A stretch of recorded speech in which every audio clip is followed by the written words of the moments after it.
자, 오늘은 여러분 로마서 14장인데, 이 로마서는 여러분 잘 우리가 이제 잘 알고 있지만은, 이 로마서는 굉장히 우리가 성경적으로, 교리적으로 아주 거의 완벽한 것이다 할 수 있죠. 그래서 이 로마서를 읽게 되면은 1장 18절에서 3장 18절까지 보면 인간의 죄가 무엇이다라고 하는 분명한 우리 죄에 대한 언급이 있고, 그 다음에 3장 19절서부터 5장 11절까지 보면은 이 구원에 대한, 우리 인간의 구원이 예수 그리스도로 말미암아 이신치 믿음으로 말미암아 구원받는다고 하는 말씀이 써 있고, 그 다음에 그렇게 구원받은 자는 어떤 삶을 살아야 되냐면은 5장부터 8장까지 이르는 말씀들이 5장 11절에서부터 우리는 성결한 삶을 살아야 된다, 성화의 삶을 살아가야 된다고 이렇게 말하고 있습니다.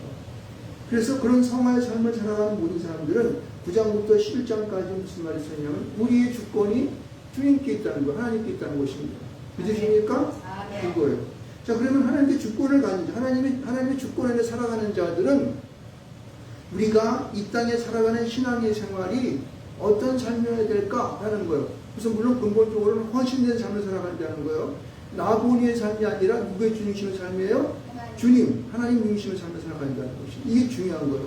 그래서 오늘의 주시는 로마서 10장 1절로 10절 말씀 가운데에 이 말씀인 거예요. 너희는 너희 개인의 네 갖고 있는 네 중심 삶을 살아갈 거냐, 아니면은 주님 중심, 하나님 중심으로 살아갈 거냐, 이 말을 묻는 거예요. 그래서 너희들은 그렇게 살지 말라는 거예요. 주님 중심의 삶을 살아가야 된다. 주님 중심의 삶을 살기 위해서는 오늘 여기 보면은 이 말씀 가운데에 강력하게 명령형으로 세 가지가 나오는데, 첫 번째는 보면은 업신여기지 마라. 업신여기지 마라. 남을 업신여기지 말라는 거예요. 두 번째는 비판하지 말라는 거예요. 왜냐면 업신여기지 말라, 비판하지 말라, 내가 볼 때는 거의 비슷한 말이에요. 비판하지 말라는 강력한 명령으로 써 있죠. 그리고 우리 마음 가운데 확신된, 확정된 마음으로 살아가는 것입니다. 아멘. 우리의 마음의 말이 이렇게 흔들리고 저렇게 흔들리지 말라는 거예요. 오직 우리는 우리의 주인은 하나님이시고 우리는 그 주 예수 그리스도를 통하여 구원받은 자로 믿음을 가지고 살아간다는 사실입니다. 네, 그것을 확정해야 된다는 거예요. 확정하고 살아갔을 때에 우리 가운데에 우리의 삶은 영원한 하나님의 심판됐을 때 주님 편에 서서 우리 영원한 그날에 갈 수 있다라는 그런 내용의 흐름이 여기 가운데 있는데, 자, 오늘 여기 말씀 속에서 우리가 제목이 비판하는 너는 누구냐? 라는 말로 제가 설교 제목을 적었습니다. 왜냐면 우리가 이 땅에 믿음의 삶을 살아가지만은 많은 사람들이 사실은 주변의 사람을 바라보면서 그분의 살아가는 모든 그 주변의 사람들의 그 모습들이 우리의 눈에 보여진다고. 그러니까 자기 딴에는 그래도 하나님 잘 믿고, 그 다음에 또 나는 그래도 도덕적으로 내가 볼 때는 그렇게 썩 나쁘진 않고 그냥 볼 때도 좀 괜찮은 편이고, 그러니까 남이 좀 나쁜 짓 하면 손가락질 하고, 그리고 남이 좀 시원찮은 일 할 때는 막 그렇게 일을 하냐 말이야, 너 그렇게 못해? 뭐 이래가지고 이런 비판하는 그런 삶이 우리 안에 배어 있어요. 왜냐면은 우리 사람이라고 하는 것은 이상하게 이 마음 가운데 나도 모르는 사이에 이 아담 할아버지의 성정이 내 안에 들어있어서 이게 비판하는 마음이 내 안에 그 죄악 가운데 뚝뚝 올라온다고 이게. 그러니까 완전히 성화된, 성결된 삶을 이루지 못한 그런 예수님과 같은 삶이 안 되는 사람들은, 저를 포함한 대부분의 모든 성도들은 이거 어쩔 수가 없는 것 같아요. 어쩔 수 없다는 말은 그렇지만은 좌우지간 이런 것이 내 생활 속에서 빈번하게 나타난다는 거예요. 그래서 우리는 이 오늘 14장 1절의 말씀처럼 이렇게 말합니다. 믿음이 연약한 자를 너희가 받되 그의 의견을 비판하지 말라, 이렇게 공정하게 말하고 있습니다. 그러니까 우리는 이 세상을 살아가면서 이 비판하는 문제에 대하여 좀 고심을 해봐야 돼요. 고심을 해야 돼요. 그래서 여기 1절 말씀 가운데도 믿음이 연약한 자를 우리가 받으라고 해서, 받으라는 말은 무슨 말이에요? 받으라는 것은 용납하는 거예요. 내 안에 같이 들어와서 조금 약간 성가신 일이 있더라도 그거 잘 이렇게 버무려 가면서 그들을 잘 이해시키고 그들과 동화돼 가면서 그들을 잘 이렇게 우리 편으로 만들어서 이 땅 가운데에 그들과 함께 이게 융화된 삶을 살아가는 것입니다. 여러분, 우리는 우리 주변의 사람을 많이 볼 때에요, 은혜 가져가는 사람들 많지 않습니까? 제가 연립주택에 살고 있는데, 연립주택이 지금 몇 가구지? 18가구인가요? 몇 개 안 되는데도 사람들마다 생각이 달라요. 자기가 살아온 나날의 고집이 있기 때문에 본 것이 있고 생각하는 것이 있기 때문에 이게 잘 안 됩니다. 그래서 어떤 분들은 다 보면은 뭐 무슨 집은 뭐 어떻고 뭐 어떻고 왜 주차장에 이렇게 뭘 갖다 놓고 왜 쓰레기를 이렇게 버리면서 뭐 이걸 이렇게 하느냐 이렇게 이 말이 많죠. 근데 이런 것들을 하나하나 비판하면서 살게 되게 되면요 18가구가 각자예요. 그러니까 이루어지지가 않는다. 그러니까 18가구가 사는데 그 가구도 하나의 마음이 되어서 무슨 일을 행하지 못한다고 합니다. 이게 굉장히 중요한 거예요. 여러분 우리는 그들의 마음들을 받아야 돼요. 아, 저 사람이 지금 어떤 사람의 마음이 있기 때문에 아, 이 사람이 이런 상처를 갖고 있구나. 저 사람이 이렇게 말하는데 아, 이거는 그 사람이 살아온 삶이 이렇기 때문에 내가 좀 이해 좀 해야겠다. 이런 것들이에요. 우리 김영옥 권사님 같은 경우는 이 전화를 사용하시면서 많은 사람들을 상대하기 때문에 얼마나 많은 사람들을 상대합니까? 사람마다 어때요? 그 특성이 틀리고 생각하는 게 틀리고 그리고 또 말하는 투도 틀리고 많은 먹는 것도 틀리고 여기 오늘 우리가 여기 보면은 먹는 문제가 먼저 나오는데 여기 믿음이 약한 자들은 이 먹는 문제에서 굉장히 걸림이 되기 때문에 어떤 사람들은 모든 걸 다 먹을 수 있지만 어떤 사람들은 그 먹는 데 걸림직하다고. 왜? 아, 이거는 저거는 말이야 제사 드린 음식 같아. 저거는 말이야 무슨 뭐 저 돼지고기도 먹으면 하나님 싫어하실 건데 왜 성경에 나오고 돼지고기 먹지 말고 그랬거든요. 근데 그런 것들 때문에 우리가 믿음의 문제를 가지고 사람들에게 시험을 가게 당하게 되는 것이죠. 그래서 우리는 그런 사람들을 보면서 야, 저 사람들은 왜 저걸 먹지? 저거까지 못 먹어? 아유, 이것도 못 먹어? 바보처럼 이렇게 업신여김을 갖고 살고 어떤 사람들은 비판하는 마음들이 우리 안에 있다고 하는 것입니다. 여러분, 우리가 근본의 이 마음 가운데 이 마음의 이런 비판함을 통하여서 서로 불편해지고 그들을 받아들이지 못하고 융화되지 못하는 그 근본된 내 자신의 마음을 먼저 들여다봐야 된다는 것입니다. 그렇죠? 내가 왜 그렇게 저들을 용납하지 못하고 융화되지 못하는 삶을 살까라고 하는 것을 먼저 생각해야 된다는 거예요. 그래서 여기 보면 이렇게 4절 말씀 가운데 이렇게 말하고 있습니다. 남의 하인을 비판하는 자는 누구냐? 이렇게 말하고 있어요. 무슨 말씀이 이러냐? 우리가 믿음 안에 살지만 왜 모든 사람들이 남의 하인이야? 왜 하인이 될까요? 한번 생각을 해봅시다. 분명한 것은요. 하나님이 우리의 주가 되셨다면 내가 예수를 믿고 믿음으로 내가 하나님 믿는 성도가 되었다면 하나님이 우리의 주인 되심을 믿으시기 바랍니다. 아멘. 이걸 분명히 알아야 돼요. 내가 나의 주인이 안 되어야지만이 비판하는 남을 보면서 우습게 여기거나 그 사람들을 나쁜 점만 단점만 봐서 꼭 치려는 일이 없다는 거예요. 그러니까 하나님이 우리 주인이 되시게 되면은 나는 주인이니까 나는 뭐가 되는 거예요? 종이 되는 것이잖아요. 종은 뭐예요? 주인이 시킨 대로 해야 된다는 것입니다. 믿습니까? 아멘. 그리고 그러기 때문에 내가 종된 입장에서 주인이나 노예된 입장, 종된 입장에서 남을 바라볼 때 그것을 다른 사람도 어때? 똑같이 그도 종이기 때문에 그 종을 다룰 수 있는 것은 주인이잖아요. 그렇죠? 주인이 하도록 놔둬야 되는 거지 종이니까 감히 그 얘기 나와가지고 야, 너 말이야 이렇게 못해? 옷을 뭐 이렇게 입었어? 주일날 말이야 깨끗한 옷도 입고 나오고 말이야. 그리고 또 뭐 네가 뭐 하는 것도 일도 이렇게 주일날은 좀 쉬면서 이렇게 해야 되는 거지. 예를 드리는 거지. 네가 감히 말이야 하나님 앞에 예배할 때 네가 이렇게 하면 되겠어? 이렇게 하면은 듣는 사람이 기분 나쁠까 안 나쁠까? 되게 기분 나. 지가 뭔데? 이런다고. 그렇죠? 그래서 뭐냐면은 말하는 사람이나 듣는 사람이 남을 비판할 때에 자신이 자기가 주인이 됐기 때문에 그런 거예요. 이해하시겠습니까? 하나님이 우리 주인으로 말한다면은 똑같이 다른 사람도 주인이 있는 하나님의 주인이 그 종이란 말이에요. 근데 종에게 뭘 한다고 하는 것은 웃기는 얘기라고. 자기 눈에는 들보가 있는데 남의 눈에 있는 티만 보여가지고 그걸 갖다 비판하는 꼴이 되어버리시는 거죠. 그래서 그런 말을 하고 싶어도 내 마음 가운데 그를 용납할 수 있는 받아들이는 넓은 마음을 갖고 그걸 할 수 있는 마음이 돼. 아, 저도 이렇게 살아온 나날이 그렇게 이럴 수밖에 없네 라고 하는 그런 내 마음에 넉넉하니 배워 들어야지만이 그들을 포용할 수가 있고 그들과 하나가 될 수 있다는 사실입니다. 그것은 하나님이 우리의 주인 되심을 분명히 알아야 된다는 거예요. 내가 나의 주인이 될 수 없고 남도 내가 주인으로 그를 부릴 수 없다는 사실을 내가 깨우치 한다는 거예요. 그래서 여기 4절 말씀 후반절에 그렇게 말하는 거지 않습니까? 그가 서 있는 것이나 넘어지는 것이 자기 주인에게 있음에 라고 말하는 거예요. 그 주인이 할 일을 내가 대신한다면 어떻게 해요? 내가 가지고 있는 고난을 월권에 일어나는 것이죠.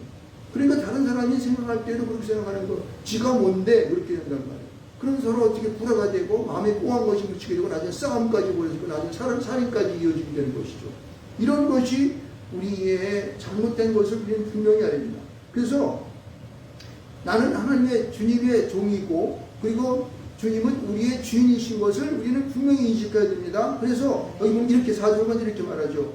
그가 세움을 받으니 누가 내가 비판하고자 하는 그런 사람들도 똑같이 그가 잘못했으면은 그 주인으로부터 세움을 일으킴을 받는다는 뜻이에요.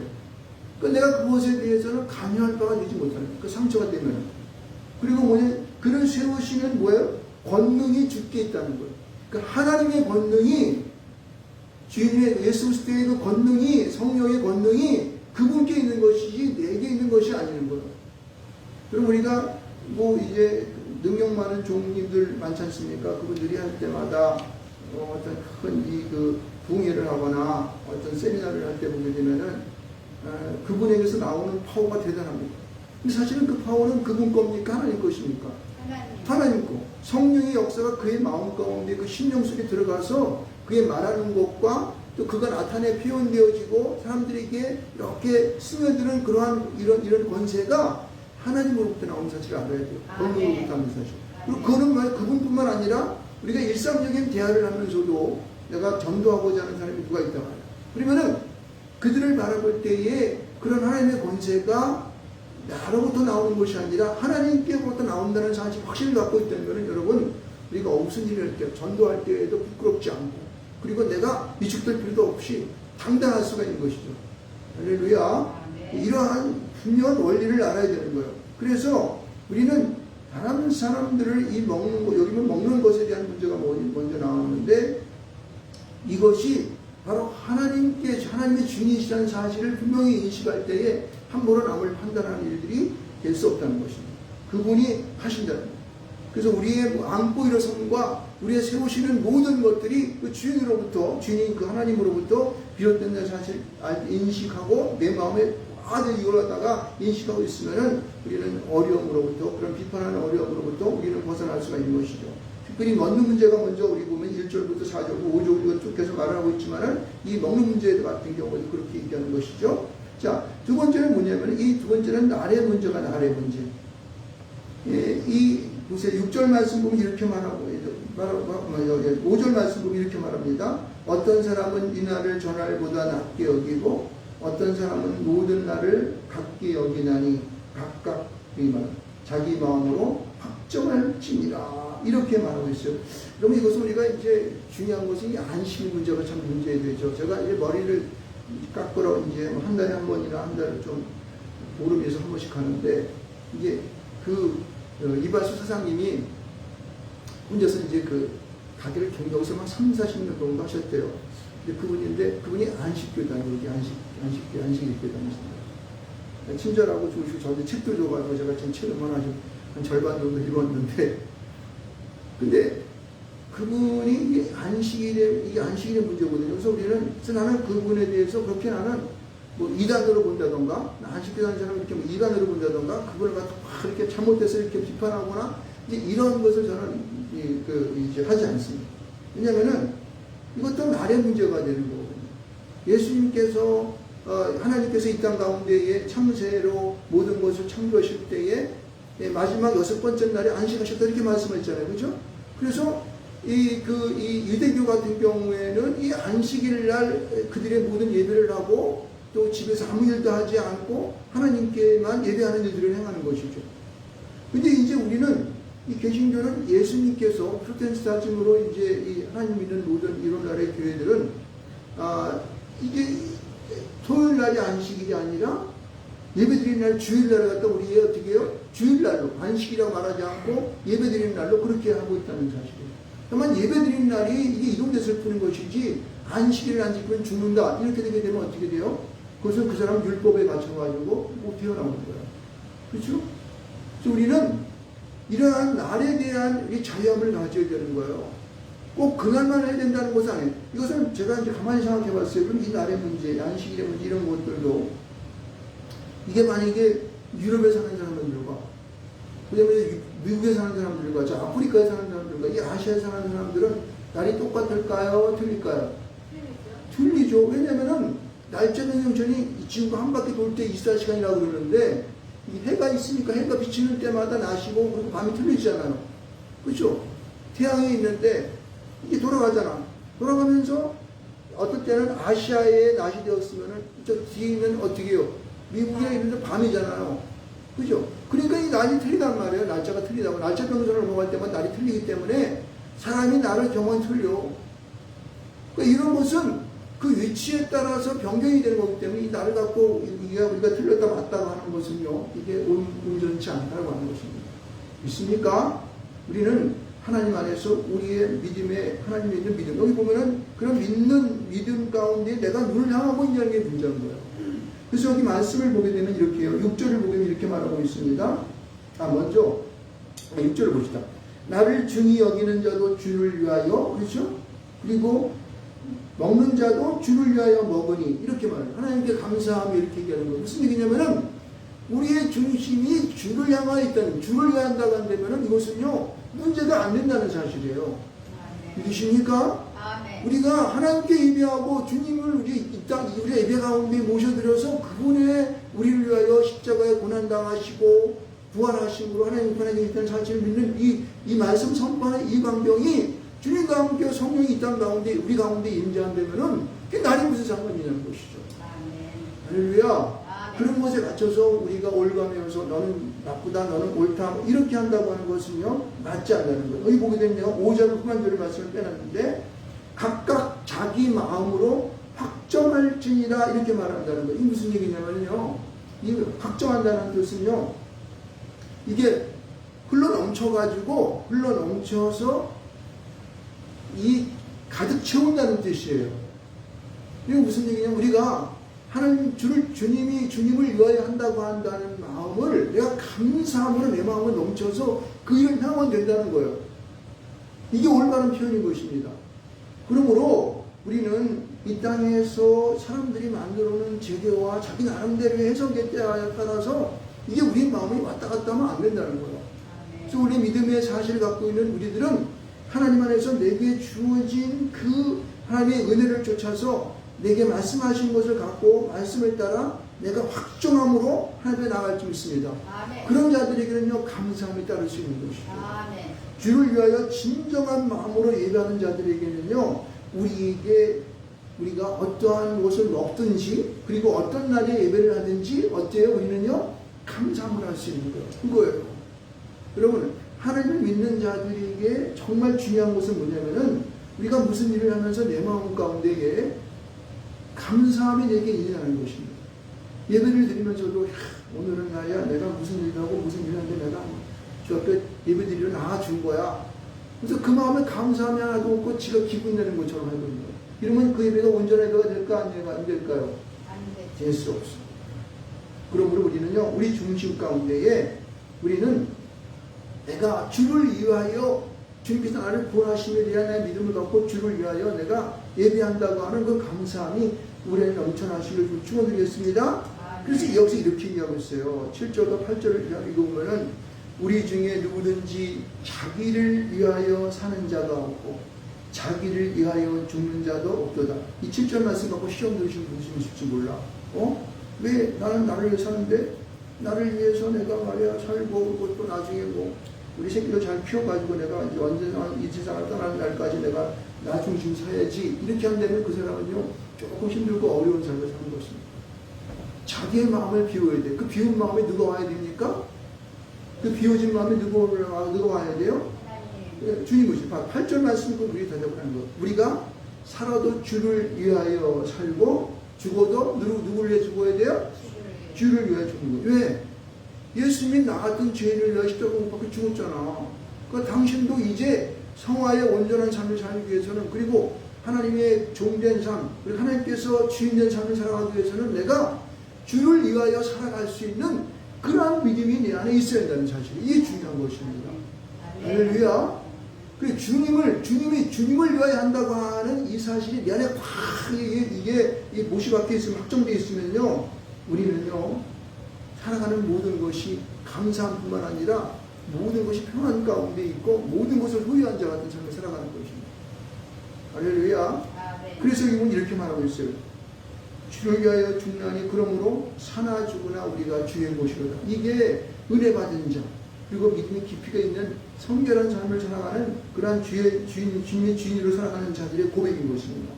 사나 죽으나 우리가 누구의 것이다? 주의 것이다. 이렇게 말씀하고 있습니다. 그래서 이러한 우리들의 삶은 결국은 우리가 어느 곳을 향해야 되냐면은 장차 오실 주님의 그 심판의 백보자 심판을 향해서 지금 있습니다. 있습니까? 네. 여러분 우리가 살아가는 삶이 어차피요 이제 나이가 늘고 벌써 이제 70에 가까운 나이가 되었는데 이게 얼마나 살아갈지는 알 수 없지만 언젠가는 그 종점이 우리에게 있다는 거예요. 그렇죠?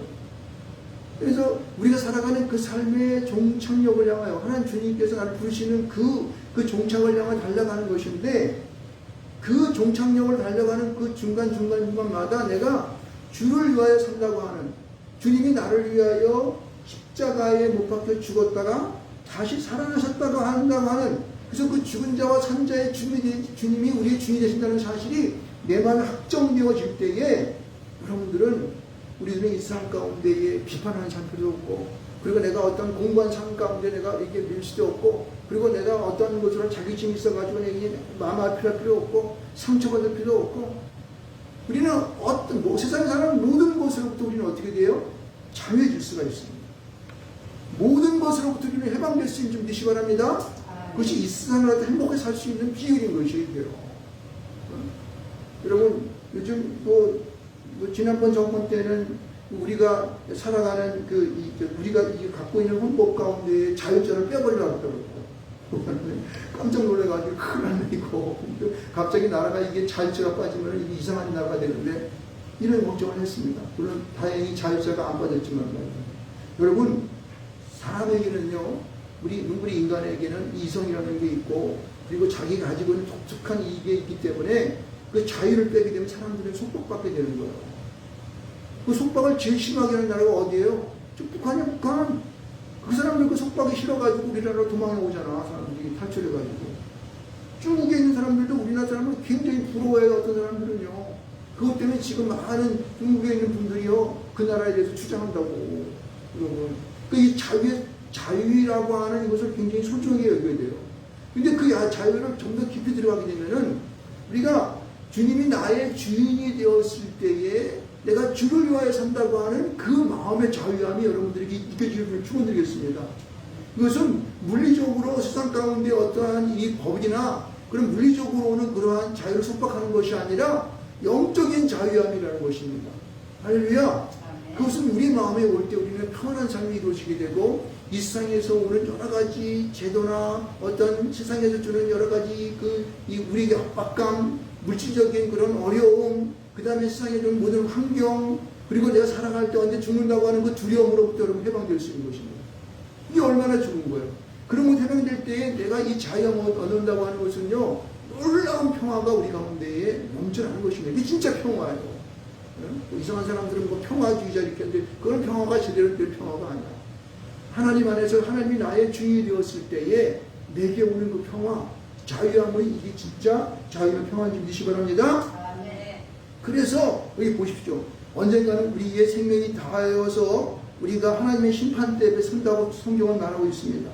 그랬을 때 우리는 어떻게 돼요? 11절 말씀 가운데 보면은 기록되었을 때 이거는 뭐야? 이거는요 변치 않는 겁니다.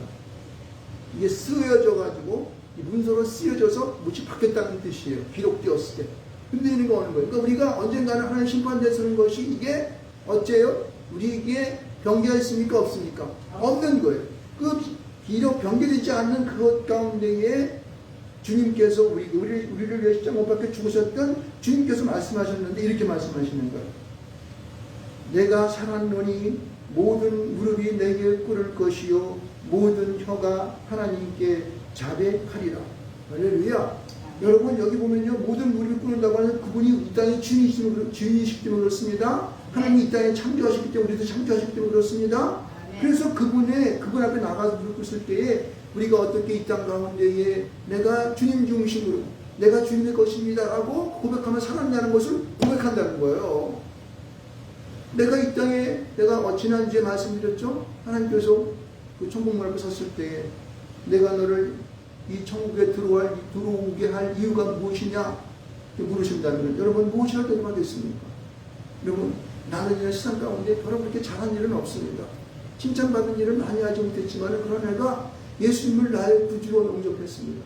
예수님이 나를 십자가에 죽으셨습니다. 그래서 이제 사흘 만에 부활하셔서 하나님 우편에 앉아 계시지 않습니까? 이제 오셔서 내가 이제 그 주님을 믿는 믿음으로 내가 천국에 갈 수 있습니다. 라고 하는 그런 고백을, 그런 자백을 할 수 있는 여러분 되시기를 좀 축원드리겠습니다. 아멘. 그래서 보면 여기 보면 12절 말씀 가운데 뭐라고 그랬냐면은 이렇게 말합니다. 이러므로 우리가 각 사람이 자기 일을 하나님께 직고하리라. 직고한다는 말은 뭐예요? 직접 얘기하는 거예요. 주님 앞에서. 자기가 하나님 앞에서. 여러분 우리가 이 땅에 살아가는 그 믿음의 사실들이 여러분 순간순간마다 변하지 않게 주님을 축원드리겠습니다. 어떤 환경과 또 나에게 오는 어떤 이익과 나에 주어지는 어떤 이 제도상의 그런 권세와 그리고 내가 먹고 사는 문제로 인하여서 그 믿음이 변개되지 않게 주님을 축원드리겠습니다. 여러분 이것은요 마지막 때 심판 때 설 때에 우리가 주님 앞에 대답할 문제라는 거예요. 이것이 변개되게 되면요, 우리는요, 믿음 가운데에서 그 믿음의 그 사실 속에서 떨어지게 되면 우리는 영원한 그날에 갈 수 없는 그러한 일이 우리에게 있을지도 모릅니다. 그래서 오늘도 이 말씀을 듣는 모든 분들은 우리가 믿음을 확고히 지키고 주님이 나의 구주가 되심을 확고히 믿고 그분을 통하여 내가 살았음을 분명히 믿어서 내가 내 안에 그 주님으로 인하여 주를 위하여 내가 삽니다. 그런 마음으로 인하여 감히 남을 비판하지 않고 남을 업신여기지 않는 그런 온전한 삶이 되기를 주님을 축원드리겠습니다. 할렐루야. 그래서 저와 여러분이 이 땅에 사는 날 동안 날마다 기쁨과 자유와 평화를 누리면서 평안의 삶이 여러분이 지속되기를 바랍니다. 그래서 오늘 여기 보면은요, 시편 103편을 읽으면서 여기 보면은 이 말씀 속에서 맨 마지막 가운데 14절 말씀 가운데 이렇게 말하지 않습니까? 우리가 단지 먼지뿐임을 기억하시니로다. 그가 우리의 체질을 아시며 우리가 단지 먼지뿐임을 기억하시니로다. 할렐루야. 여러분 우리는 주님 앞에서는 먼지뿐이에요. 흩날려가는 흙으로 만든 존재라고 하는 사실이에요. 그러나 흙이지만은 그분이 우리를 만드셨기 때문에 빚으셔서 만드셨기 때문에 우리를 책임지시는 것을 믿으시기 바랍니다. 아멘. 그분을 믿고 오자면 그분 가운데 자유를 얻어서 그분이 다 고칠 수 있어요. 우리의 모든 병을 고치시고 은혜 가운데 우리의 모든 죄를 사하여 주셔서 그래서 우리로 주님 오시는 그날을 우리를 다 하나님 전에 하나님의 나라로 이끄신 분이시기를 주님 축원드리겠습니다. 그래서 저와 여러분이 하나님 안에서 살아가는 모든 나날이 기쁨과 즐거움만 있길 바랍니다. 이 세상에 그렇게 우리가 연연할 필요도 없습니다. 언젠가는 다 우리는 그분이 계시는 그곳으로 가야 될 것이고 그래서 이 땅에 살아가는 하나하나의 모든 것들은 우리가 모두 마치 옷을 벗듯 다 벗어던지고 주님 앞에 빈 몸으로 빈손으로 가는 것을 기억하시면서 우리가 남을 비판하거나 업신여기거나 그래서 우리가 스스로에 대한 자유를 한다거나 그래서 나를 추하게 만들거나 이런 일 하지 않기를 주님을 축원드리겠습니다. 아멘.